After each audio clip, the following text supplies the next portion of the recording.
Hi, welcome to this user story and backlog management guide. So before we start talking about backlog management and user story creation, I would like to quickly introduce myself and tell you what you can expect from this course. So I'm Christian Strunk and I'm a product strategy coach. I started my career actually working as a baker for many years. And then in 2012, I founded my first software project. And since then, I'm working in product management. So for more than a decade. And there were many things, especially as a junior product manager, that I would love to have known, but unfortunately I didn't. So there were many mistakes that I've made and many obstacles I was facing back in the days when I was working in product as a product manager and individual contributor. And there was a lot of guidance missing and a lot of things that I needed to experience via learning by doing. So this is also one of the reasons why I decided to do product education to help people, to help especially you to avoid those mistakes, and also to share some hacks with you that will make your life easier and help you hopefully to accelerate your career and get to the point where you want to be. Yeah, and with that being said, I would say let's not beat around the bush. I'm more than happy to support you for the next time on everything that is related to creating your projects, creating a user story as well as your backlogs, and making sure that you get there and hopefully build outstanding products. Let's take a look at the agenda. So, I would like to start with the agenda and also to manage some expectations on what you can expect and what we will cover in this course. So first of all, we will start with, in my opinion, the most important part, which is defining your projects in the right way. Because if you're doing your project preparation well, if you know what you want to build and what the business value is and much more information, you're going to save a lot of time afterwards by creating user stories and also managing your backlog. Once we have set up our projects, we will move on the user story creation part. And then afterwards, you will jump right into how to manage your backlog together with your team, how to prioritize it, and also how to keep it clean. So whether you are a junior product manager, mid-level, or even senior, I'm pretty sure there will be some hacks that you can use.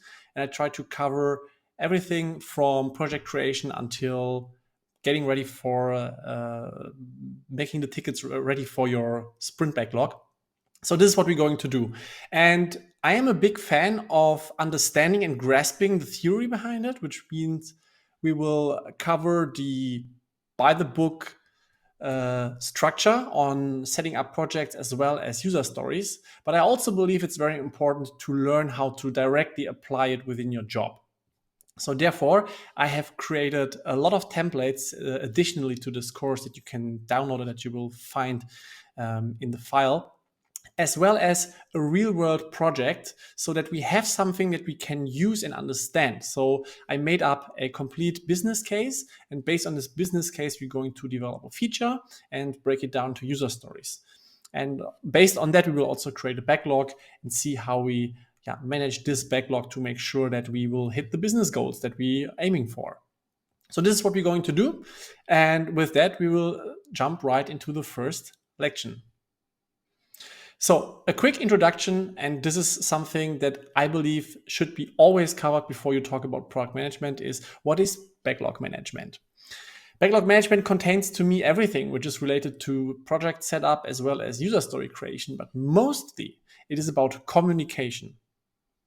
A product backlog is a place where you write down the business criteria for your product and the requirements on how the product has to be developed. However, at the end of the day, it's a communication tool to make sure that everyone is on the same side and we're all pulling the strings into the right direction.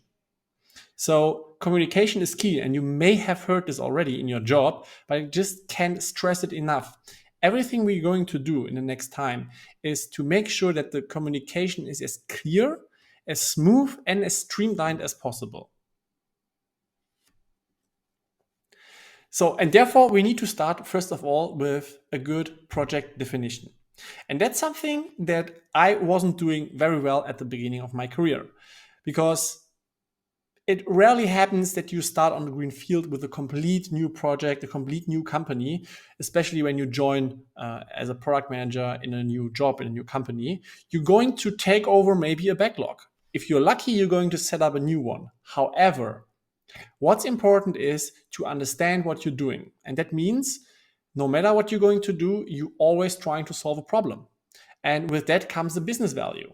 So therefore, we need to understand why we're doing certain things. And with that, we need to communicate this as well. And before this communication part happens, though, we need to document everything. This is really, really important. The documentation part is crucial to succeed. So therefore, we as product people have a job, and that is that we need to prepare and to understand the problem statement that we want to solve, as well as our hypothesis on how we can make the world a better place, how we can serve our customers. Once we've done that, we think further and check what the desired outcomes are. And based on the desired outcomes, we can also define how we want to measure the success of what we want to build. If you cannot measure it, you cannot improve it. You may have heard that quote. And also, since we're talking about the real world, you always know that there are certain things that you haven't foreseen, that there are obstacles that are popping up during development or during a launch phase or something else. So therefore, we need to try to understand as much as possible the things that we don't know. So I know it's easier said than done, but there is a way to at least define your known unknowns. And that's something that needs to be documented as well, because the more we have documented and the clearer our picture is on what problem we want to solve and how we want to solve it, the better we can later on prepare our backlog. And this is why we spend the beginning of this course pretty heavy and pretty much focus on project definition. And I'm not talking about project management. What we're doing is product management. But everything we do will sooner or later become a project. A good example is the iPhone back then. If you remember, once the iPhone was invented, it was called Project Purple. I'm not sure if you have heard about it. So every product that we're going to develop, or every feature or every service, will become, at the end of the day, a project that we're going to work on. So therefore, it's important to prepare our projects in a well-defined and structured way. And this is what we're going to cover now. So there is an example PDF that we will look right into, which is called the hot wallet case. So there is a crypto case that I have made up that we can look into. It's based on experience from my side. So you know that I'm working as a product strategy coach. So I'm regularly working with companies, and for sure I need to anonymize things. But there's one case that I've made up based on many real world examples. And we're going to look right into this. And what it is about is we're talking about an Ethereum-based hot wallet. So if you don't know what that is, you may have heard that there are exchanges where you can buy crypto coins. And the problem or the potential risk is that once of these exchanges are going to go bankrupt or die or getting hacked, your coins will be lost. So therefore, you have this hot wallets. So the hot wallets are applications where you can move your coins from the exchange to the hot wallet to store them safer. And usually you just have an interface where you can quickly look into, where you see the number of your coins and the current price. And this is what the hot wallet app that we are looking right into is supporting at the moment. So two things are supported at the moment. You can store your Ethereum-based coins, and you can see the balance in USD. But however, before I talk too much about the project, let's jump right into the case. And I recommend you opening the PDF as well, so that we can go through it in parallel, and that you also be able to look at all the relevant information.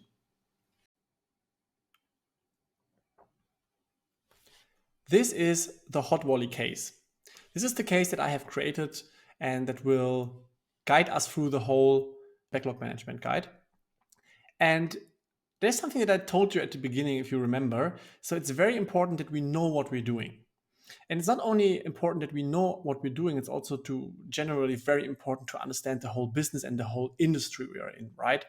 And therefore, I spend a lot of time and thoughts to put together this case and make it as real worldish as possible.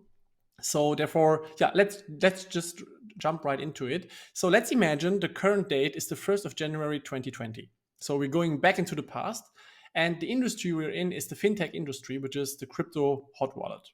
The product name is called Hot Wallet. It's an iOS and Android application.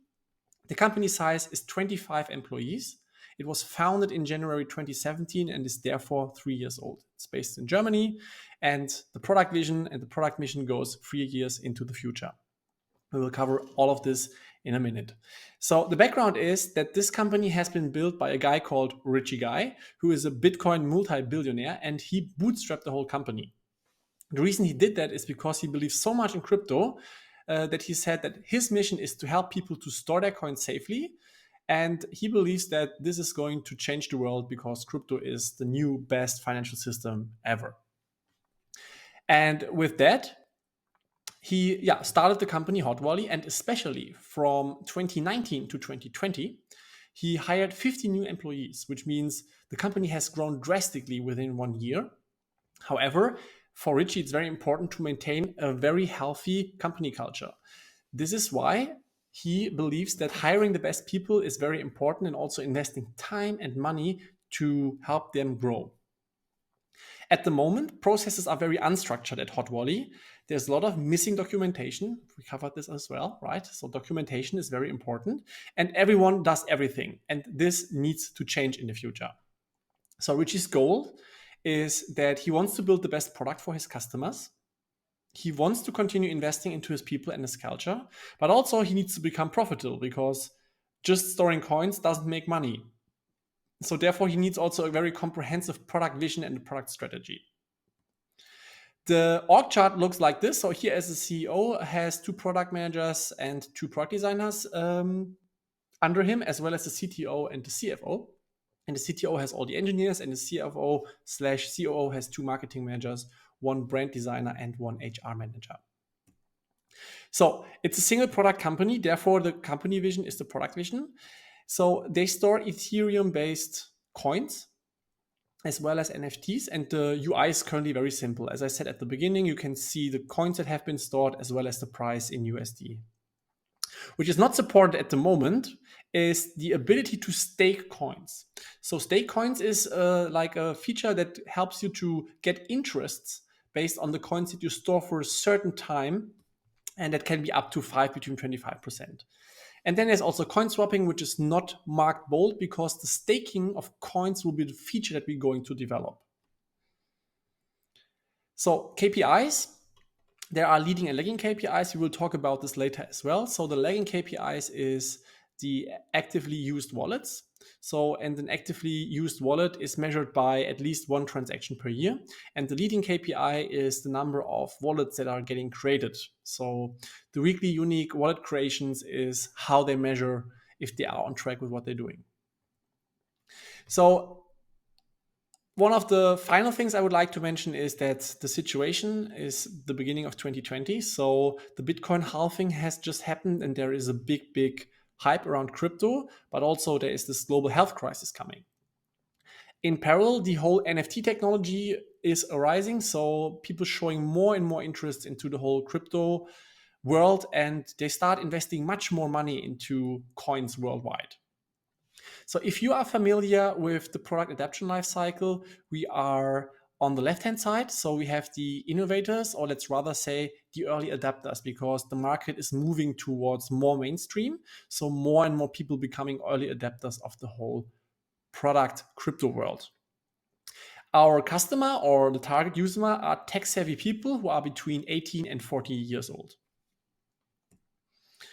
So last but not least, when it comes to product market fit generally means that cryptocurrencies are about decentralization and self-custody. Self-custody means that you are hosting the coins on your own wallets, ideally, and not on an exchange. This is the thoughts of freedom behind crypto. So many people believe that it potentially will replace the fiat money system, which I don't, but This is the motivation of the people who are investing. And also the government started investigating to regulate everything regarding money laundering as well as taxation, so that the whole thing stays as clean and as safe as possible also for the customers. So long story short, the hot wallet solution is exactly what crypto investors are looking for. So therefore, there is a good product market fit given. And that's why I would like to talk about hot wallet's mission. And I think it's very important because the whole topic around product vision, product mission is a very big one. And I promise you, I will do a separate online course on that. But here's an example product mission that I would like to share with you. And if you would like to learn more about it, you can press the link below. I have written a long, detailed article about how to define a product vision, mission, and strategy. Good. With that being said, I think it's very important that you read it together with me. You can also just pause the video and read it for yourself. But the mission says a lot on how Hot Wallet works and what the goals of Hot Wallet are. So the mission is that we believe that decentralized finances and the Ethereum cryptocurrency will provide young people and future families with a superior financial system. Our mission is to empower investors by offering them a secure platform that provides quick access to their assets, and high interest possibilities. This means that no one has access to their funds and that they can sleep at night by enjoying the freedom to live life fully due to financial solid backup. With Hot Wallet, users can take full control of their finances and becoming their own bank. This is the vision and this is the mission of Hot Wallet. And I think it's very important to stress that. So everyone who started working in this company or who will start working in this company is aligned when it comes to that mission. So everyone is very passionate about, and you as the product manager for the next 1 or 2 hours, however long this course will take, you should try to think yourself into this role of a product manager who works with such a mission. So the upcoming feature that we're going to develop will be the staking feature, as I mentioned, because the Hot Wallet team has observed that the users want to stake their coins and they want to increase their assets, obviously. So the problem statement, and that's very important, is that storing coins on the Hot Wallet app gives them more control and safety. This is not the problem. But however, while the coins are stored, users aren't able to take advantage of interests to grow their assets. So that's a problem. So on top of that, there are many unregulated staking possibilities with a high risk of losing coins as a user. So there are solutions out there, but the problem is they are all not regulated. And I'm talking about the competition. So this is why users are also afraid of changing the platform and storing their coins somewhere else because they can potentially get rugged and the coins are gone. So we have a clear problem statement now. And this problem statement is something that we will now elaborate on further. So we have seen the problem statement earlier, and now I would like to dive deeper into this whole problem statement definition, because a problem statement requires two important things. So first of all, gathering and validating data, which is covered within the whole topic of user research and product discovery. And once you have done that, you're going to phrase the problem statement. There is another additional PDF that I have added to this course, which is called the Lean UX approach. It's a summary of the book Lean User Experience, as well as other sources. You don't have to read through it fully. I covered the most important parts within this presentation and this course. But if you would like to dig deeper into it, feel free to try it out. So the problem statement usually has a kind of template that you can use. And even though it sounds like a little template-ish theoretical, even as a senior product manager, I was always applying the following template that we're going to discuss now, because the benefits of it is it helps you to rethink what you're doing on a continual basis. So let's take a look at it. Our service or product was designed to achieve the certain goal or the needs of our customers. We have observed that the product isn't meeting these goals, which is causing the adverse negative effect to our business. How might we improve the service so that our customers are more successful based on certain measurable success criteria. If you want to take a look at the breakdown, if you go into this lean UX approach PDF, you will find it on page 3. So sounds very theoretical, but it is working in your day-to-day business. So we will go through the whole theoretical part right now, and then we're going to take a look on how this will look like for the hot volley case, just that you know. After the problem statement, as I said, you also need to define a hypothesis. That means an assumption that will improve or solve the problem for your customers. And it has to be clearly measurable and ideally well-defined. So there's another template that says, we believe that doing, building, creating, providing for this user, for this persona, will result into the certain outcome. And last but not least, we will know we were right when we see the certain metric, the certain success criteria and success metrics. If you want to dive deeper, you can, again, take a look at the PDF, but this is how I usually do it when I create projects myself. Then we talk about desired outcomes. So it's very important to distinguish between outcomes and output. So we're not creating outputs like we deliver feature XYZ so that it's done. So we're trying to make something better. That's an outcome. So we want to see a value in the world that is going to make the lives of our customers easier and better. Therefore, it's something that has a clear defined value. And with a clear defined value comes usually also a solution in place on how we can achieve that. But I added this warning signs because we need to be careful on a project level, not on a user story level, but on a project level to not solutionize too much. And we will look at it in a minute when we take a look at the example epic that I have created based on the hot volley case. And as I said, once we have the problem statement, the hypothesis, as well as the desired outcomes, we also need to talk about how to measure success and impact. And there are KPIs and metrics that we need to define, and there are leading and lagging indicators. So there's a blog article. If you would like to become a KPI expert, feel free to read it. However, I just summarized it.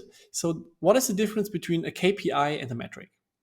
KPIs are usually something that are rather strategical, while metrics are rather tactical. So for example, let's say you are a company that sells, let's say, one sort of shoes. So your KPI could be, for example, the number of sold shoes. That is also very strategical. But if you're building a landing page, you would like to track how many people add this shoe to the cart. This is rather something tactical we look at. And there's still a difference. So one level deeper for both of this, whether it's KPIs or metrics, we need to distinguish between leading and lagging indicators. And I also shared with you the leading and lagging indicators for hot volley before. And just for you to understand the differences, a lagging indicator usually goes into the past. So let's say we're a company that is selling one pair of shoes. The number of sold shoes is a lagging indicator, because once we take a look at the numbers of shoes we have sold, we're going to take a look back into the past because the shoes have been sold already, right? So it will tell us what has happened in the past. A leading indicator shows us if we're on track on what we're doing. So for example, if we have a certain sales funnel, we can see how many people are abandoning the cart. So how many people are closing the page before they buy. So this is an indication, a leading indication that helps us to see if we are on track or not. Or let's say the traffic on the landing page could be also a leading indicator, because if it's not high enough, or if the bounce rate is increasing and people leaving earlier and not buying the products, we can still tweak and look and see if we can do something to increase the conversion. So there is the potential to move from the present into the future, while we otherwise with a lagging indicator always looking back into the past. So, and besides that, there's also something which is the complexity. So if we define a project, we need to understand the open questions, our known unknowns, and we need to make sure that we regularly update our tickets based on the outcomes that are changing over time. So if you start a project and you have certain questions and they're getting answered, it is important for us as product people to make sure that we keep this document of our project up to date. So with that said, there's one more thing that you have to do once we have done all this research. So we need to create, I like to call it an epic. You may have heard this terms from Jira and Confluence, but the epic is like the kind of umbrella that is more or less the version 1 that you want to build. So you need to find a place where you track your first version that you want to build. Usually it's something like Jira or Confluence or Miro or Notion. I haven't used any tools for this online course because I believe what we're going to do is applicable for every tool that you're using anyway. So find something, and it's important that you have like this one project umbrella, call it epic, call it project, however you like, where you create, where you enter all the relevant data for your project. And before we continue talking about how it could look like, let's take a look into an example. So there's another PDF that I like you to open, which is called the Epic Hot Volley Project Template. And here we will take a deep look into how to define a project in separate ways. Now we're taking a look at the first version we want to build. And I told you, you can call it Epic or however you want. But what I want to do now is I would like to take a deep dive into how it actually looks like and how you're phrasing it. So we said that we would like to build the epic or the project definition for the possibility to users to stake their coins. So this is why we call it enable users to stake Ethereum coins version 1. And if you remember, and I'm going now a little bit down, so there was this template that I've presented to you on how to define a problem statement.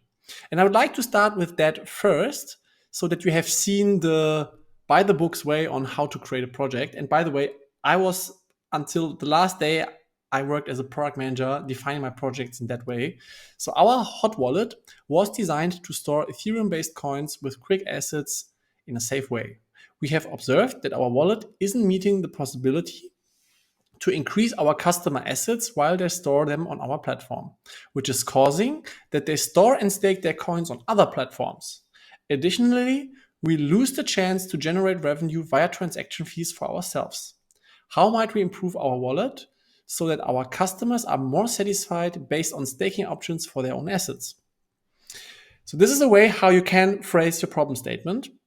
And the good thing with that is, so let's imagine you have just joined a company recently and you're becoming a product manager in Hot Volley for this feature, right? So you would now sit down and start defining the project. And by asking yourself, first of all, the question on how the service was designed, you will come up with the sentence, right? But maybe you miss something. Maybe Hot Volley wasn't only designed to store Ethereum-based coins. So the good thing with that is, by asking yourself these questions, you have to dig deeper into the whole product, its functionality, its vision, and its mission to better understand it. And also, the engineers, your team, and stakeholders who will read that, they also have to go through that process, this process of reminding themselves on what we're doing. So it's a good exercise for everyone. That's why I like doing it.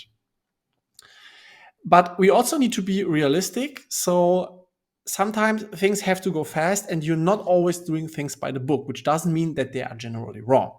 So another way to phrase the problem statement would be storing coins on the Hot Volley app gives users more control and safety. That's a statement. However, while coins are stored, users can take advantage of interest to grow their assets. So on top of that, there are many unregulated staking possibilities with a high risk of losing your coins as a user. That's a problem statement that we generally have observed. So therefore, our hypothesis is that we believe that enabling our users with Ethereum staking pools will increase the app usage and generate revenue via transaction fees.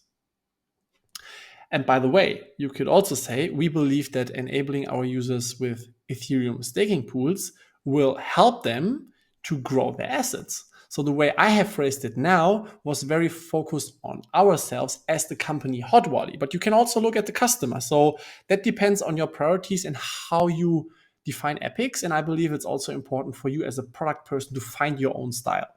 So everything I'm telling you are offers on how you can do it, but you need to find your own style at the end of the day. So the desired outcomes for our first version is that one staking pool is there that allows users to stake their coins for 1 month, for 3 months, for 6 months, or for 12 months. These are kind of high-level acceptance criteria, by the way. Based on the length, we provide increasing interest rates, which means the longer we store our coins, the more interest we get as a user, the higher rewards we get.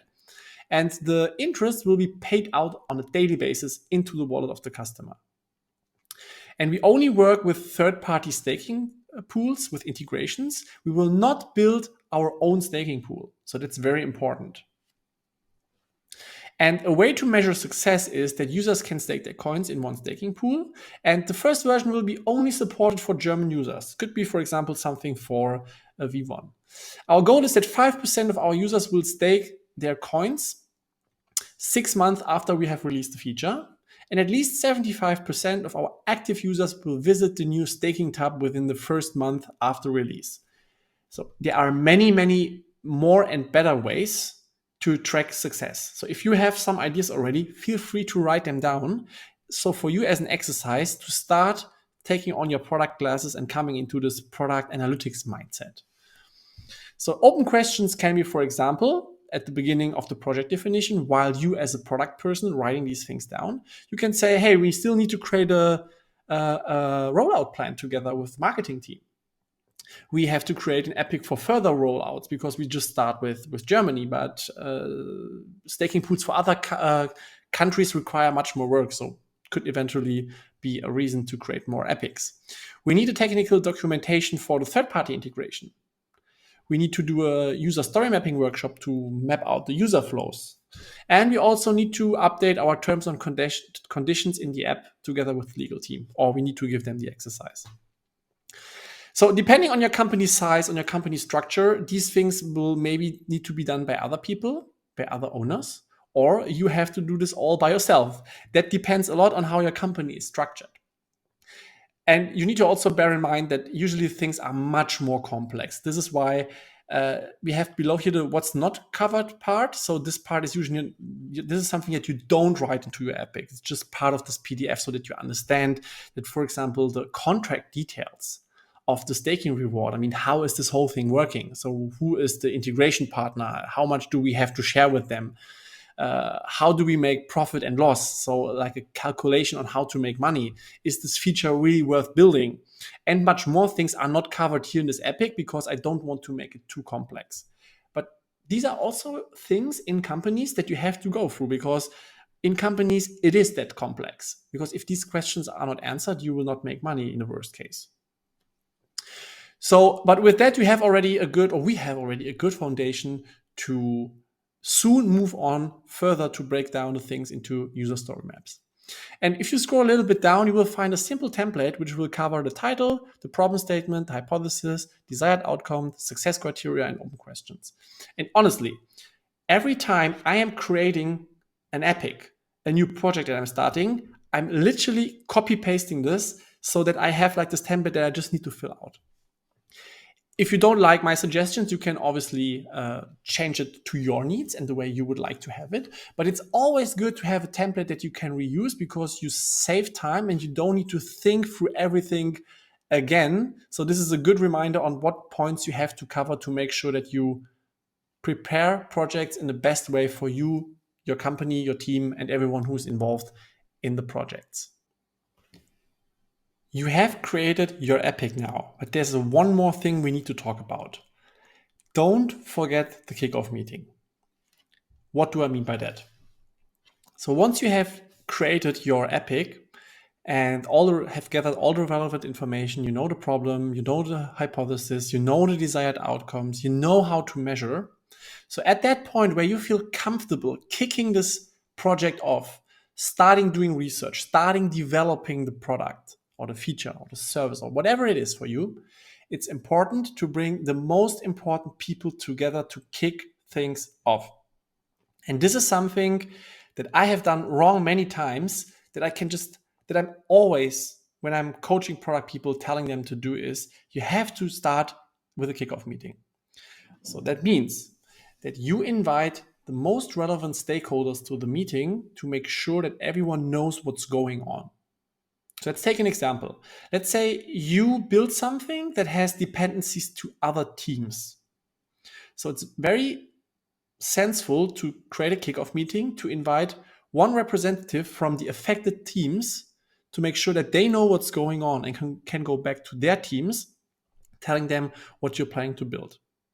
If you're building this whole feature within your own team, you still need to involve, for example, the marketing team, for example, the sales team, maybe a CTO or an architect, a software architect, something like that. So make sure that you bring these people into a room, pitch it, and see if there are certain questions they have, because usually the more smart people you have in the room, the better questions are getting asked. So people might ask you on things you haven't thought of. Or you realize, if you remember, we maybe need to create a rollout plan together with the marketing team. So what you can do in this meeting is directly go into the Epic and say, hey, marketing rollout plan has been created together with, let's say the marketing manager is Maria, with Maria by. Ask Maria, hey Maria, by when do you think can we have done that together? So with that, you're not only creating a meeting where you're talking and everyone is listening and falling asleep, you're making a working session out of this by defining action items, defining next steps and deadlines, as well as gathering more open questions so that you can better prepare the whole project and make sure that you cover all relevant things. And this is something that I always recommend doing. So make sure that you invite the most important people that are affected. And one last hack, one last important thing that I would like to share is make sure to keep these meetings small, no more than 8 people. In the worst case, do 2 meetings, but too many people will end up in miscommunication, too many discussions, too much disruption due to whatever it is. So make sure that you have the most important people in that meeting. And for sure, you also have to do a kickoff meeting / backlog grooming with your own team. We will come to that in a few minutes. So you have, first of all, your own team, obviously you're working with, your engineering team, and you have all the stakeholders and the affected people you need to talk to. So there are 2 sorts of kickoff meetings, one with your own team and one with the people who are affected. And once this is done, we move on to the next part, because once you have more clarity and people in the loop and you know what you want to build and you have clarified even more open questions, we start talking about the art of story creation. So the reason why I call it art is once you have created a well-defined project and you know what you want to build and ideally how it has to solve the customer problems, you will save much of the time by defining the user stories. So a user story is still some work that you have to do as a product manager or product owner. And I like the quote that once a senior engineer told me when I was a young product manager. He said, Christian, writing is thinking. So in order to write, you have to think. And thinking requires you to go deep into the topic. And the deeper you go into it, the more clear things ideally become. So that means we have to take our epic and we have to break it down into stories with the INVEST framework. We will come to that in a minute. And there are also other story types next to user stories that we can use. And for the smaller story types, we use the SMART framework. So now we're going to dive into the way to create stories. So what we will cover will be user stories, text stories, tasks, spikes, and bugs. However, the basic structure of a story in general, no matter what kind of story type it is you always have a title, like we have for our epic. We have the user / text story behind it. We have certain acceptance criteria, and we need to measure. And I have some good and bad examples prepared. So first of all, let's talk about the framework. Whenever we create a story, whether it's a user story or a text story, we use the INVEST framework. That means Ideally, the story has to be independent, negotiable, valuable, esteemable, small, and testable. So that means it's always very good if you have a user story that is not depending on other stories. I know this is not always possible, but I would always try to aim for that. And if you figure out during a backlog grooming that this is not given, ask your team what we can do and how we can rephrase it to make it as independent as possible. Negotiable means that you can still talk about the scope. Should we do it bigger or smaller? Maybe the engineers will tell you, hey, this button will create too much work. Let's break it down into another story. So there should be some room to negotiate. For sure, it has to deliver value. I think that's pretty self-explanatory. It has to be esteemable. So you maybe have user story points estimation. This is the most common thing. There are still companies who estimate in time or other ways. However, we need to be able to set a kind of stamp on it that we know how big, small, etc. it might be. Again, the smaller the better, because this will also ensure that we will get it done into a certain time period. And it has to be testable. So everything we build needs to be tested, whether it's by QA or by the engineers or by you as a product manager. It needs to be in a certain way worked out, tested out, and be able to play with it. So that's very important. And this is the invest framework. And I recommend, based on the examples that we're going to take a look at later, at some point, this is nothing you have to think about all the time while you create user stories or text stories. It will become naturally for you to create stories in that way. I think this is not a biggie, but it's good to have heard about it, that you keep in mind that things are as independent, as small, as valuable as possible, that there's still the chance to put in or put out scope in a story. So it sounds very theoretical, but I don't want you to go too crazy on that. By practicing creating user stories, this will automatically become part of your DNA, I believe. And if we create smaller stories like tasks and spikes, we use the SMART framework. So what are tasks and spikes, first of all? So a task is something that is not as big as a user story. It's smaller. It usually requires way less time. We're talking about maybe a day or two of implementation. And a spike is a research task. So this is dedicated time in a sprint or an iteration that you have to do research for certain things, like understanding APIs, technical documentation, the next feature that we want to build, coming up with a design proposal and stuff like that. So these are spikes. And for these smaller tickets, we use the SMART framework, which is, it has to be specific, measurable, achievable, relevant, and time boxed. So specific means we're not beating around the bush. We clearly say what has to be done. So read this ChatGPT OpenAI documentation, for example. Measurable means that we have certain success criteria. It should be achievable in a given time frame, which brings us to the time box part. And for sure, we don't do things that are not relevant.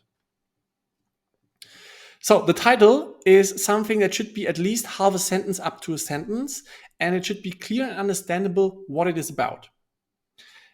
I want to give you a bad example and a good example. So update DB. If you read a ticket like that in the backlog, what does that mean? Versus update user database from Java 8 to Java 9 or whatever else database you have. So I always recommend to make it as specific as possible. You can also say a story title could be something like implement tracking. I mean, what does implement tracking mean? Where? How? Which tracking solution? Add Google Analytics event tracking to and now www domain. So then we clearly know what needs to be done. And I recommend to product people, and this is something that I have gotten as a tip too when I think I was mid-level back then, from a very experienced product person who told me, Christian, write your backlog in a way that external people can read and understand it. I'm talking about stakeholders, your CEO, if he or she is not technical, so that people can look into it and understand it. Because let's say your boss will look into your backlog because something is right now not working, and your boss would just see tickets like update DB, implement tracking, and stuff like this. I mean, does your boss know what you're doing and how and why and what the business value is of Very likely not, right? But if they see update the database from Java 8 to Java 9, at Google Analytics tracking at our homepage, so then people have like a much better understanding. And the same counts for you. The same counts for your team. And it takes you like 30 seconds more. 30 seconds more to make it a bit more explicit. And I would always prefer to spend 30 seconds more on creating a ticket title that's understandable than just dumping, and I'm literally saying dumping shit into the backlog. Don't do that. And then once the title is clear, we talk about the user story. And there are multiple ways how you can phrase that. You can say, as a persona, I want to be able to do a certain activity in order to get or have the certain goal that we're aiming for. You can make it also a bit more detailed by saying, in order to stake coins, so the goal, we as a team need to provide a certain solution so that the persona can do a certain activity. So these information are the ones that you can commonly find on the internet. There's also a third one that I started using, which is implement feature functionality in the certain place /domain /product, so that persona can do a certain activity plus achieving the goal. The reason why I added this third option, which is not like a by the book thing, is reality is also that we not always be able to do things by the books. And sometimes you have to write down things in a clear, directive way, and everyone knows what it is about. So it's, to me, a third option, which is like an in-between between 1 and 2. And I also like being pragmatic sometimes. So therefore, there's another way how you can phrase your user stories. And the same way counts for text stories, by the way. And once we have defined the story, we have to define acceptance criteria. And acceptance criteria are the insurance for you as a product person. So first of all, there are 3 things that I would like to cover, which is, first of all, less is more. So I have written myself user stories with gazillions of acceptance criteria, and I can tell you no one will profit from that. We will take a look soon into a couple of example stories, and you will understand why. And also, you have to set your standards with acceptance criteria. That means you, as a product manager, you define what needs to be given with the acceptance criteria that you say, I approve this story. Very important. Let me repeat that. Acceptance criteria are done that you, as a product person, look at it and say, okay, these certain things have to be given that I accept the story as done. So with that, you're setting a certain standard on what you want. And what's most important is that you write down into the acceptance criteria things that are not recognizable or obvious. For example, if you wanted to add a new button, you don't need to say that this button has to be on top right, it has to be blue, because you usually see this from the design. But what is not obvious maybe is what happens once you press the button. So this should be covered in the acceptance criteria to give you an idea on how acceptance criteria will work. But we have a couple of example stories to make it even more clear. And for sure, also like in the Epic, we know we need to measure the success of the product at the end of the day by leading and lagging indicators and by measuring what really matters. So there are certain things that you can measure that sound maybe good, but it doesn't give you any valuable input. And I have some examples prepared for that too. If you like to listen to podcast episodes, there are 2 podcast episodes that I have linked. One is about lean analytics with the author of the book Lean Analytics, as well as another one with Adam Greco, who is a veteran, an evangelist when it comes to tracking of metrics and product-led growth. And I had a great interview with him regarding product tracking and KPIs. So feel free to tune in if you would like to learn more about KPIs and measuring. And last but not least, there are certain things that you can add, which is something regarding deployment, testing, rollout, monitoring when it comes to technical things that can be added by your teams. So you can add even more information to a ticket. But the ticket title, the user story, the acceptance criteria, and how to measure are always the most important things to me. And again, you as a product person, you have to figure out for yourself what your style is, what your company needs, and what your team needs. And based on this, you can take what I'm suggesting here and adapt it to your personal needs. So again, there is a PDF called Backlog Hot Volley Story Template, and I would like to take a deep dive into this now with you to take a look at certain example stories and later on dive into the whole topic of the backlog management. We have now covered the theory behind user story creation, but now let's take a look into some real world examples. And based on the Hot Volley staking feature that we want to build, based on the epic, I have broken it down into certain user tag stories, tasks, and spikes, as well as bugs. And as I said, let's take a look first of all at the title. So the title is Add the Staking tab to the navigation bar on iOS and Android. So you see also this hash free 432, which is usually something like a running number in Jira or any other project management tool as a kind of indicator and also to link it to other tickets. But never mind about that. What's more important is that we want to add the staking tab to the navigation bar in the apps. So we need to talk about the team first of all, because the team and the way teams are structured and work are depending on the way we write tickets. So the presumption in our example here is that you as a product manager or product owner working in a full stack team. So that means you have backend engineers and front-end iOS and Android engineers. So a team that can work on a full feature, that can work autonomous. And therefore, for our team now, in our case, it's no problem if you have one ticket that covers iOS and Android, because they will create subtasks. One is for iOS, one for Android, and they will work together on it. But you might have a team that says, no, we work independently from each other, and the Android processes are completely different from the iOS. Please create for each application a separate ticket. This could happen too. So that depends on the needs of your team. So in that case, you would need to create one add staking tab to the navigation bar for iOS ticket and one additionally for the Android ticket. Just want to share it with you. So you need to talk to your team and also understand how your team works, that you create ticket in a way that satisfies them as well. To go a little bit further, there are also companies who are structured in a way that they have front end and back end teams. So in that case, you can build the whole front end for this feature, but the back end team would need to create all the back end functionality. So this is not covered here because we are looking at rather full stack, and this is also the more modern approach how companies and teams should work. But in case you are faced with the example of front end and back end teams, you would need to apply your ticket writing style to the situation of your company structure. Good. With that said, let's go back to the full stack example. So we have a team that can build everything by themselves.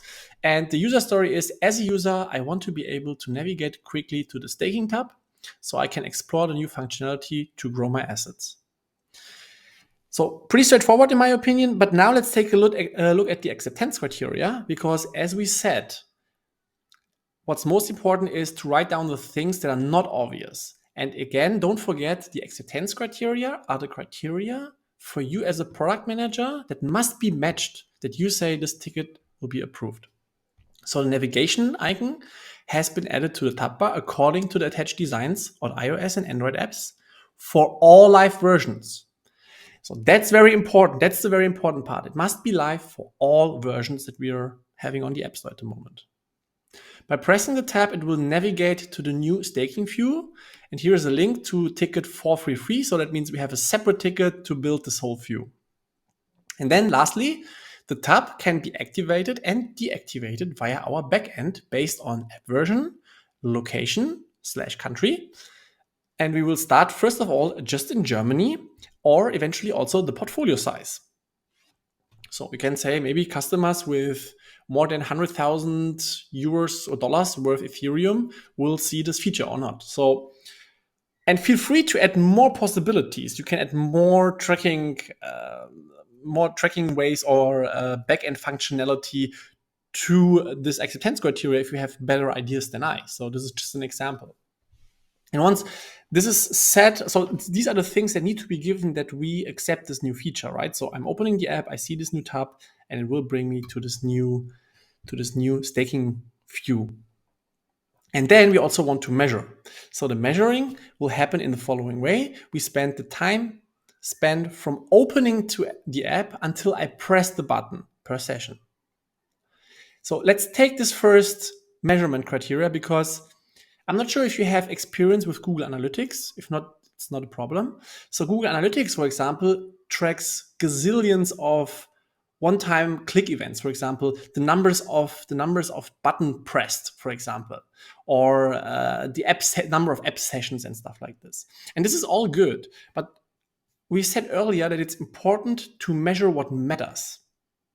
And I think it's much more valuable for me to understand how long does it take until someone opens the app until the user finds and presses the button.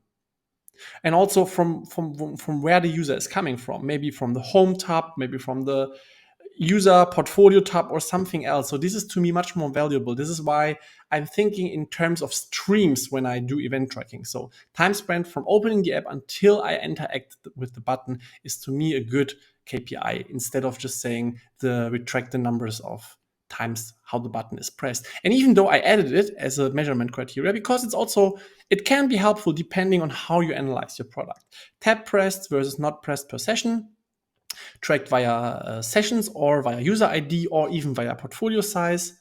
And even here you can think about more ideas on how to track this new feature. So these are just some suggestions. But this is a way how I would approach tracking in this example of this new navigation tab. And notes, something like that, design specs can be found in the attached file. So design specs are something that I wouldn't add to the acceptance criteria. Usually you have designers who are working with Figma files or Zeppelin or something, or tools like this, where you have all the colors, the hex codes, the sizes, the SVGs attached within those files. So I wouldn't write down that the button is on the bottom, has this color and this size. So this is something, in my opinion, that shouldn't belong in the acceptance criteria. These are design specs. And this requires also your team to work together with your designer, by the way, which is a good thing in my opinion.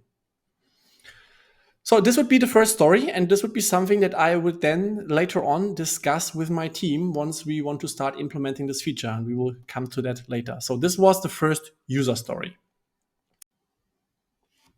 The second user story is now about implementing the staking tab for iOS and Android.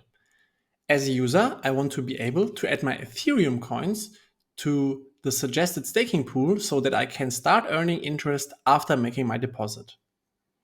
And again, we have three main acceptance criteria here. Users can enter an amount of Ethereum to deposit it into the pool. If they don't own Ethereum, the field will be grayed out, disabled, with a message that they don't own Ethereum coins, according to the design. After entering the deposit amount, appear the duration of the staking. So that means that you can select if you want to enter it for 1 month, 3 months, 6 months, or 12 months, which can be selected by a radio button. A radio button is a functionality that allows you to make only one selection out of this 4, instead of being able to mark many of them. And if the users leave the tab and comes back, the entered amount will be saved. So in case the number of Ethereum in the user wallet decreases below the entered amount, it will be set to 0, which is the base value, as well as the duration selection will be also resetted, so not selected. So that means, for example, I have 1 Ethereum in my wallet and I want to deposit 0.9 Ethereum. And now for some reason I send to someone else 0.2 Ethereum, which means I have 0.8 left. The whole thing will be resetted. If the app will be closed, and then all entered and selected information will be saved as long as the stuff hasn't changed. So let's say if I have 1 Ethereum in my wallet and I want to deposit 0.8 Ethereum and I close the app and then open it again, everything will be pre-selected so that the user can, as fast as possible, deposit their Ethereum. How do we measure that now? So again, time spent from opening the app to pressing the button per session. The tab pressed versus not pressed. We track again the session via the user ID, the total amount of Ethereum-based coins and tokens staked broken down into location. So we would like to see how many people are getting this not only using this feature, So by pressing the button and depositing coins, but we would also like to see how many rewards we are giving to our users. And we can break this down into location, portfolio sizes, and even more. So you can really go crazy on the tracking. So we want to see how many of those coins have been staked, first of all, in total. And then we would like to see how much of them have been paid out. And we would also like to see how many people are unstaking their coins. So they have put them in, put them out, and restake their coins to see if people want to continue this. And we can also go deeper here and say, okay, let's say one person has deposited one Ethereum for 1 month. Let's say they get 2%. And then they realize, okay, it has worked. And now I'm going to deposit one Ethereum for 3 months because I'm not getting 2%, but I'm getting 3%. So here we can also play with cohorts and track how people are interacting with this new feature. And here we have, again, some rollout information. The version 1 will be only rolled out to German users. Further rollouts will be handled in a separate ticket, which is called Rollout Staking Globally. So notes, the design specs can be found in an attached file, and you will also have, again, some images attached to it. So this would be the second user story. So this is a way how we would make this feature come alive. But the thing is, this is now, sounds like the perfect world, but we also need to bear in mind that we're talking about a big feature which has a lot of backend functionality. And therefore, there would be another story type, which is the spike. If you remember, the spike is a user research, it's a research task, a task that helps, for example, engineers to do some research on certain topics, especially on technical ones.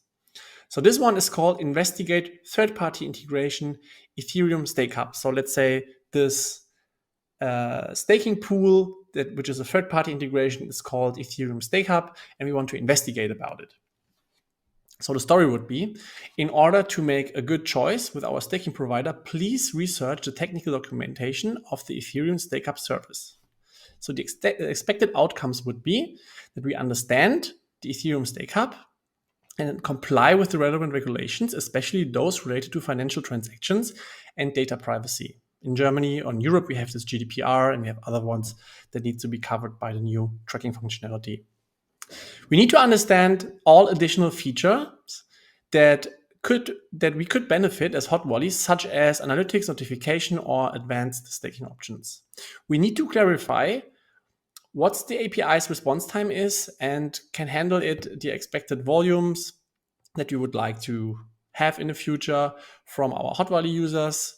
We would like to clarify, is there a rate limit on number of API calls? And so if it's sufficient for our needs, can the API scale as hot wallet grows in user base and transaction volume? What kind of technical support do they offer? Is there a dedicated support team? What's their response time? What is the pricing model for using the API? Is it based on the number of requests, the volume of the asset stakes, or even other metrics? And all the outcomes must be documented on a separate Notion page. Let's say we use Notion. If it's Confluence, it's Confluence. And remember, if you use the SMART framework, we timebox things. The T in SMART stands for timebox. We can say one developer, 2 days. So 2 days, we're talking about 2 full working days, 8 hours. Or you can say 2 developers each 1 day, so depending on how your team wants to do that. So this is also something that you can clarify during a backlog grooming.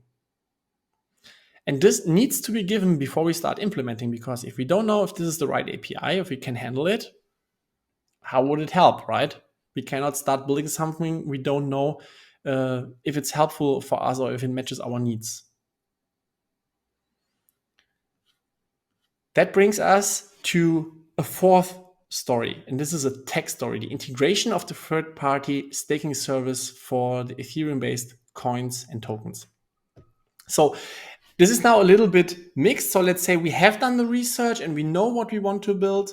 So now I want to show you a story that would be a little bit more technical and how it could look like to have a technical task once we know that the Ethereum API, the Stake Hub API is the right ones for us. So as a backend system of the Hot Wallet app, I need to integrate with the Ethereum Stake Hub third-party service to enable our users to stake their Ethereum-based coins and tokens and earn daily interest. So the extents criteria, and they are a little bit longer because we're talking about a big backend feature, the secure API connection with the Ethereum Stake Hub to fetch available staking options and rates has been established. So I'm talking about future 2 here, right? So it has to be established means it has to be done, right? Because the extents criteria are the things that we would like to have in place to call it done. This is why it's written in that form, actually. So backend logic to lock the specific amount of user coins or tokens for staking up on user information has been implemented. Ensure that the staking transaction details, amount, coins, token type, timestamp are locked and stored in a database. Implement a scheduled task to credit the Ethereum Stake Hub daily for interest calculations and payouts. The daily interest is credited to the user wallet balance and a transaction record is created. Error handling mechanisms for any failed staking transaction or interest payout are in place. Provide an API endpoint for the front end to display staking details, including total amount and accumulated interest. Implement backend logic to handle unstaking requests, ensure coins or tokens are returned to the user's wallet, and the staking record is updated.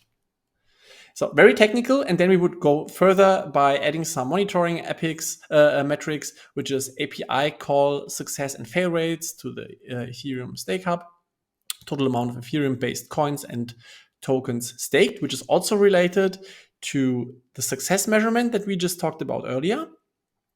The interest paid out to the users from the Ethereum Stake Hub, the number of times users unstake their coins or tokens, the system logs capture any anomalies, errors during the staking and unstaking process, and so on.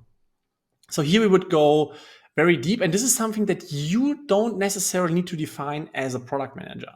So you can also tell your team as an outcome for the spike. So you could add this to the spike, saying not only that the outcome must be documented, but example or user stories text stories need to be created as an outcome so that the engineers would sit down and do the work for you because they know much better what technical requirements need to be given in order to enable this feature in general. This leads to another ticket type, which could be a task. So roll out a staking feature globally. So due to the fact that the whole feature is implemented and it just needs to be activated via our backend, it could be something like a task. So an engineer could just go to the backend and press a couple of buttons and for sure does monitoring and more things, but it's not that the whole feature needs to be implemented for another country. We're just talking about rolling it out. So therefore, the task story could be called like, we at Hot Volley want to enable the staking feature for all our customers.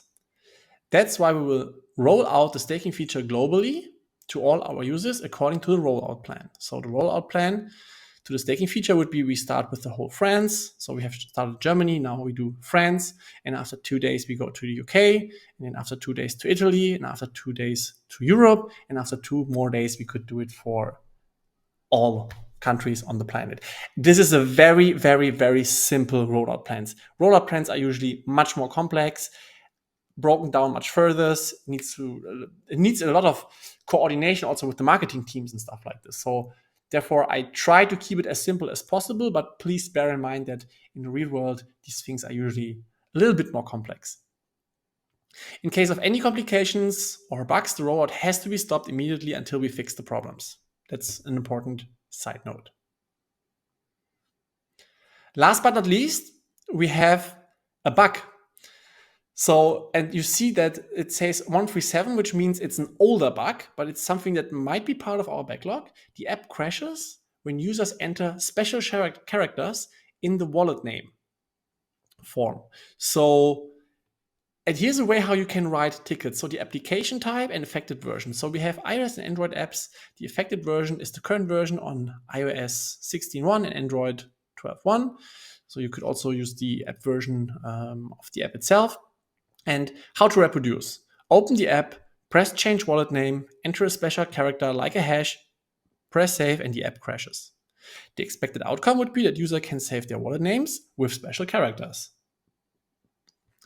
Other than this app crash, there haven't been any other connected issues found yet. So the app crash doesn't impact other features or functionality. So this is just a typical bug that you could have in your backlog. And the way how we prioritize it and the way how we handle now all the tickets in general is something that we will cover in the next chapter. Once we have created our tickets, it's time to take a look at the backlog, because the tickets are, or the backlog is actually the sum of many tickets that we have created over the past period of time. So therefore, we need to take a look on how we manage it, and especially ask the question, who owns the backlog? And I like saying, or according to the books, people might say it's the product manager. Some say it's a team, but I believe it's a team effort. So that means the product manager is the one who is responsible for the priorities. However, the product manager can't make it come through without the team. So therefore, the team has a stake in it too. And this brings us to the point on the whole topic regarding prioritizing your backlog. Your backlog and your tickets have to be prioritized on certain indicators, for example, a business value, urgency, technical dependencies, and much more. So the list on things on how to prioritize your backlog is actually very long, and it also differs from company to company, from your working style, from your organizational structure, and it goes very deep. But what is important for you to know is that you're not doing this all by yourself. However, as a product manager, you have to set the tone. You have to set a direction with your business decision that you're making and with prioritizing your backlog. But you also need to bear in mind that your team will also give you a lot of input on how to prioritize certain things, because you might say, hey, I want this staking screen to be implemented, but your team might say, hey, we can't do it without the backend. So we need to start working on the backend first. And no matter how much you not like it, if this needs to be done, you need to come to a conclusion with your team to find a way to satisfy both needs. So therefore, prioritization is an important thing. And prioritizing is not only about business value and urgency, it's also about scope. Because if you have tickets that are bigger, that require much more work, you might going to say, hey, this is so much work, we rather prefer another feature first. So the whole prioritization topic is a very, very, very big one. We will not go too deep into that, but I just want to at least show you some basics and give you some exercises and thoughts on your way to get familiar with it. So let's go back to the PDF we just looked at, because if you scroll down further, there is a prepared backlog for you. Before I forget it, there is also a story template, like I have this template for the epics, that you can just reuse and adjust to your own needs if you like. So whenever I create a story, I just copy paste my usual story template into it, and then I start adding the relevant information, which helps me again to think less and work more effectively. But now let's go back to the promised backlog, and let's first of all talk about prioritization. So I just have added randomly the tickets to the backlog, and you see the first one is the oldest one here, that the app crashes when people enter special characters. Then you have the staking tab, the implementation of the new staking tab, the integration, the rollout, and also on the bottom, the spike, the investigation. So now, just a very simple exercise for you. So from a priority standpoint, how would you prioritize now this backlog? So number 1 is low, number 2 is medium, and 3 is high. So if you like, you can pause this video now and spend some thoughts on how you would prioritize this backlog, and by giving them a certain number between 1 and 3, and with that setting the priority of what you should build and tackle next.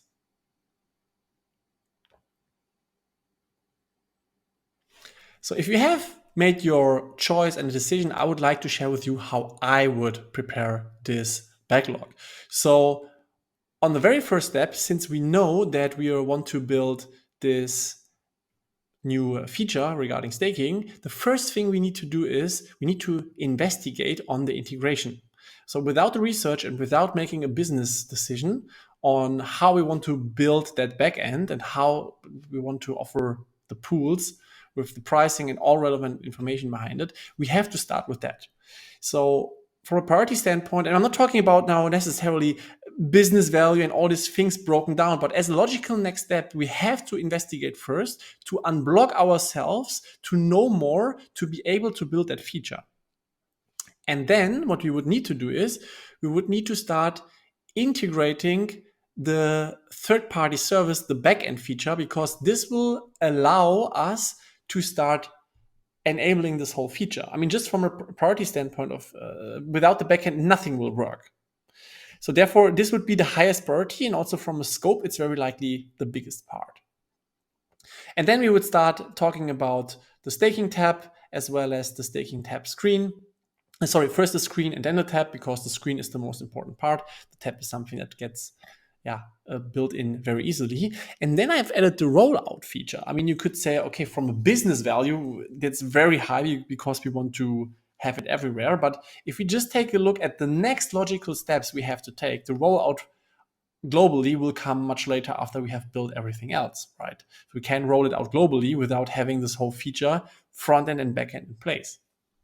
And then lastly, I've added the app crash that we have, because even though it's not cool that the app crashes, how often does it happen that people enter a special character? I mean, we would have data in the real world, but here's now the assumption that even though it happens very rarely. Eventually, a QA tester has found it internally, but it was never reported by someone else. This is why it has, at the moment, the lowest priority.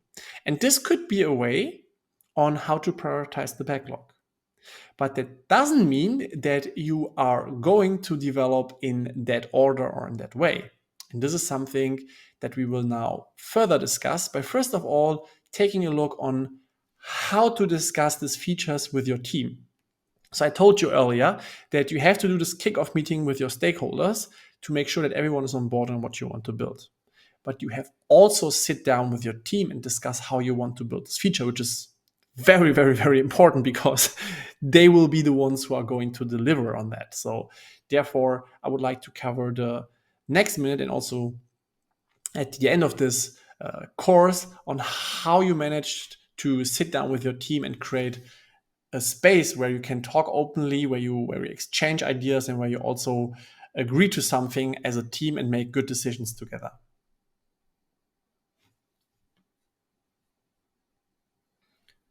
Now let's talk about backlog management together with your team. So as I said, it's very important, once you have an epic defined, to sit down and to pitch it to your team. And either do the story creation together or doing it yourself and preparing both to your team. So therefore, it's important for you as a product person, together with your team, to setting up a healthy process. So that means you have to have guidelines in place. You have to communicate goals with your team on a regular basis. And it's very important to owning the backlog together. I have again linked a very extensive article about backlog management. If you want to go into the deepest depth of backlog management, feel free to read it. It's like a 15-minute read. But what we want to cover now is a healthy and simple and good way to work together with your team. And as I said, the most important thing is you have to have a project kickoff. And what I still see these days, and I'm hoping not, and I believing not that you are this type of a product manager, but I still see product managers or product owners in companies who are not regularly sitting down with their teams. And usually it is also reflected in the backlog that things are not aligned, that deadlines are regularly getting missed, etc. So I propose, take some time, take a blocker into your backlog, ideally after the daily stand-up or before, depending on which time you're having it, to sit down for 1 hour with your team once a week and groom the backlog together. Bring up new features, see if everything is on track, talk about obstacles, also celebrate the things that are running well. But it's important to have a continuous basis of communication going on. And when it comes to guidelines, it's important that you have something that is called a definition of ready. I know this definition of ready comes maybe from the terms of Scrum or any kind of agile frameworks, but I would put all these theoretical stuff aside, what you should ask together with your team, what you should ask yourself and together with your team is, what needs to be in place that a ticket is ready to be worked on? So this usually includes acceptance criteria, this usually includes a design, and also that everyone in the team has seen the ticket and is aware of what's going on. So these are just the things that are coming on top of my mind. And honestly, I don't want to answer this question for you because it differs. And it's very important to sit down with your team and discuss that and document this. That's very important. So let's say, even if you are a Scrum Master, or Agile coach, product manager, or engineering manager, take some time to sit down with your team and ask yourself what needs to be in place that the ticket is ready to be worked on. It's a very important question. And make a decision. And the same goes also on what are the criteria that a ticket will be marked as done. I mean, yes, the acceptance criteria, for example, are relevant. But how do we call a ticket done? Is it done once it's on production? I mean, let's talk about an app ticket. So you have app store releases, you have a long process. So is it done once it's in the release pipeline?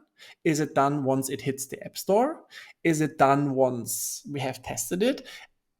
These type of questions are very important. So when do we call a ticket done? What is the definition of done? Does it need to be reviewed by at least 2 or 3 engineers? I mean, what are the internal rules from an engineering perspective? This is not only towards product management. So it's also important here that you sit down as a team and discuss and decide what needs to be in place, what needs to be done that we call a ticket done.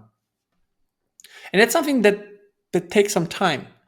And I recommend, diving into it and spending some thoughts on what you want to have in place. And then also something that is very important, let's say you have tickets that you want to work on. What many companies and many teams do is they estimate tickets. So this is not a must-have, but I would recommend doing it for a simple reason. Estimating tickets is, again, it's not about the number or the estimation that comes out, it's about communication. It's about communicating on how you want to build this feature, who has what kind of point of view. One person says, "Oh yeah, this button in the navigation bar on the Hot Volley app, this is a thing that I will do in 5 minutes." And the next one will say, "Hey, no, it's not easy at all. We have to do a lot of testing. We have to make sure it works well on different screen sizes, etc., etc." And with that, these both engineers will start a discussion. And maybe they will learn from each other things they haven't thought of. And with that, the scope gets more clear. And this is what estimating tickets and planning poker and stuff like this is about. So there's also, again, a small read that I have added. But what I and my teams in the past always considered once we were estimating tickets were 4 factors. The pure work effort. So how much time do I need to spend coding, for example, the feature? Then the overall complexity. Do we have new services that need to be added, other teams that are involved, etc.? What kind of risk do we have? Is there a risk of high incidences because we are working on the core of the product, or is it just a simple, easy deployment that will not impact anybody because it's not it's deactivated at the beginning, etc.? And how much effort will it be to deploy the feature? So these are certain things that you can take a look at. And estimating tickets is a very important, in my opinion, very important ritual that should be regularly done to also make sure that we keep the tickets as small as possible, whether these are tasks or user stories. So if you realize, oh, this scope is so big, we should rather break it down into 2 tickets or maybe 3 tickets, which brings us to the negotiating part. It's better to have that conversation up front instead of during the implementation, because then things are getting messed up and we have scope increases. And these are the unforeseen things that you want to avoid. So this is why you should have intense discussions up front with a good planning poker and estimations. And I have also added some more information in the PDF that we will now take a look at. So let's say we have discussed the feature with our team, we have estimated the tickets, and we know how the scope is, how the priorities are, and how the dependencies are. Now I would like to share with you a potential sprint backlog and a product backlog that is prioritized, that you get a rough understanding on how it can work. So let's say we are developing something, and next to this staking feature that we want to build, we are still redesigning our app. So that could look like that one sprint that we're going to start now, next week, for example, would be with the highest priority to redesign the home screen based on our new design system. And then right after that, we're going to investigate the third-party integration regarding the Ethereum stake hub. So this is the second highest priority, because without this clarity, we cannot start working on this new feature. So then we have a production bug. So that means the app crashes when users send 0.001 Ethereum or less to another wallet, which is very critical. And but it doesn't happen that often, but it's not supposed that the app crashes at all. And then we have the user profile screen, which is not many people go on that screen, but we still have to redesign it. This is why it has the least priority. And this would be an upcoming sprint. So, and the reason why I'm showing you this is we want to build this new feature, the staking feature, which is very important, but we have to make sure that we first of all unblock ourselves to get full clarity on how the backend will work. And then we can take a look at the backend, at the product backlog, which is the backend story first, as we said. And then we can add the staking tab. Then we can add the staking stub screen, for example. We can implement a little display that shows the daily interest that are getting paid out to the users on a regular basis. We can add multi-language support for the new staking interface. We can roll it out globally. We can implement a notification system for staking rewards. This is very important, but maybe not in the first version. It's rather something for the second version. We can also add like a walkthrough for the first-time users to see how they can use that feature, which is a very user experienced, heavy story, but still very important. And then we have still this bug that we mentioned before, that the app crashes when you enter special characters. So this is how you can manage a product backlog. So we would now know the upcoming sprint, which is very clear. And then we would have at least one, rather two, or maybe three sprints prepared up front. So let's say the first three tickets are so much work that a full sprint is blocked with that. Maybe they can just start with the backend part and they will pull the new staking screen tab, but the rest will not be pulled because it's so much work. So you see, you have already a well-prepared backlog and your team can start pulling from it. You have given the priority. Your team will also tell you what makes logically sense to build up next. And based on that, you will start forming the sprints. So this is how an example product backlog will look like. So you have the sprint and the product backlog, and this is how it usually works. And you're adding new tickets, you're deleting tickets, you're changing the priority as a product manager on a regular basis until the day you come together to do the sprint planning, or however you work, whether it's agile or not, and work on that. Everything regarding sprint planning, agile ceremonies, how to execute and develop features from a practical point of view in terms of ceremonies and working together with the team is also covered in a separate course. But this is just to give you an example on how to manage a backlog, how it will look like, and what has to be in place that you can call your backlog ready for development. If you scroll a little bit down further, I just touched it briefly, the criteria on that are relevant to prioritize your backlog, whether it's business value, user needs, technical dependencies. I created a long list you can go through. So yeah, with that said, you should be able to have a good understanding on how to set up your sprint backlog, your product backlog, how to manage tickets. And last but not least, I will cover one more part, which is the backlog hygiene. Lastly, I want to drop a few words regarding backlog hygiene. So it is very important to keep your backlog as clean and as up to date as possible. And the way you do this is by regularly closing tickets, if that's possible, by using ticket templates to make sure that you have a certain quality. So the ticket template is not only for you, you can also share it with your team and even other people who potentially create tickets in your backlog, that you all use the same way of creating tickets. And it's also very important that you track velocity and your throughput. So that means you track how many tickets you are on a regular basis closing. Because let's imagine you have a backlog with 300, 400 tickets in it, but you are closing 5 tickets per sprint, which means every 2 weeks. How long will it take until you have closed all the tickets inside the backlog? Or let's ask the other way around, to be honest.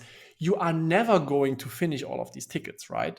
So that means you need to set priorities on what is important and what not. And as a product manager, the tough part of our job is to learn to say no to certain things. And what I did in the past is tickets that are older than 3 months have been closed by me, always. So the thing is, though, that some people don't like this. And some people are also right with that. So they say, hey, Christian, we cannot close this ticket. It has to be worked on. Maybe not today, but it is super, super crucial. And we cannot forget about this. And that's okay. So closing tickets doesn't mean deleting them. It means to set them to a state that they go away from your backlog and you have a cleaner look. And I'm always saying, if people don't come back to you and they don't complain that you have closed the ticket, it wasn't important at all. But working in a mess, in a way that you have to create gazillions of filters that your backlog screen looks clean and empty. I mean, it's a little bit lying to yourself. And the problem is then you have maybe a bug or a missing tag, and then one ticket gets lost. And, I always try to keep my backlog as clean as possible. And I know it's not easy to regularly close those tickets, but I highly recommend it. If you, for example, work for a company that has longer cycles, where you have longer development tracks for many months, then it's not that easy to close tickets that are older than 3 months. So that means you need to find a different time frame maybe, or other criteria, whether you want to open or leave tickets open or close them. The reason I'm sharing this is to give you some inspiration and to also spend some time to sit in front of your backlog and ask yourself, what can I do to keep it as clean and lean as possible? What is really, really important? What are the things that we are going to build in the next, let's say, 2 to 3 months? Is this completely covered? First of all, do we have everything we need right now in our backlog to make sure that we are well covered for the next months? And if the answer is yes, then I would go on and would say, okay, what are the things that we don't need? What are the things that we are not going to do? And I would make sure that I'm going to close those tickets. So this is, in my opinion, something that helps many product managers to keep the backlog clean, because everyone who takes a look into the backlog will clearly see what the priorities are. So that also means that all tickets that are in your backlog are ideally prioritized from top to bottom. I mean, the lower you get and the more you get into the future, the more vague the whole prioritization is. But at least to have like 2 to 3 sprints upfront prepared, clearly and well defined, will make your life as product manager easier too. Because then you don't have to spend all the time during a sprint to prepare the next sprint. So which means you are working in the future. You are working a couple of sprints ahead, and you think about rather strategically, okay, what is coming in the next months that we want to build? So we have now the next, let's say, 6 weeks clearly prepared. We're going to build the staking feature. Everything is in place. Okay, what's coming up next? Because this brings you also out of this emergency mode where you always have to deliver on time, to rather look into the future and relax a little bit, spend enough time with good user research, really deeply understanding the problem instead of just acting quickly to get things done, instead of understanding what you want to do and what you want to solve. And the backlog hygiene is a very, very important part. So to sum it up, before we move on with one more thing, I would like to quickly